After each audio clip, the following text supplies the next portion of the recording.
how to join empty Roblox servers. So what we want to do is go to roblox.com here and select the game that we want to play. So for example, I will do this one because I've played it most recently.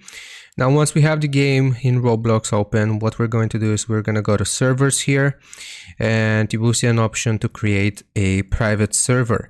So as you can see, I have already created a private server for this specific experience, and currently it is completely empty. So I can just click on join here and I can play without any players. Now that was the first way of how we can do this. The second way, from this same page here, we're going to scroll down, and where it says other servers, it will say number of players.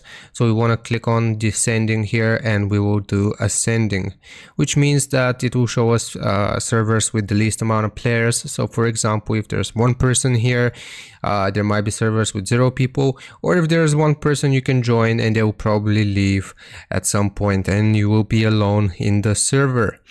And it's going to be empty. So I hope this helps you out. Leave a like and sub, and I'll see you next time.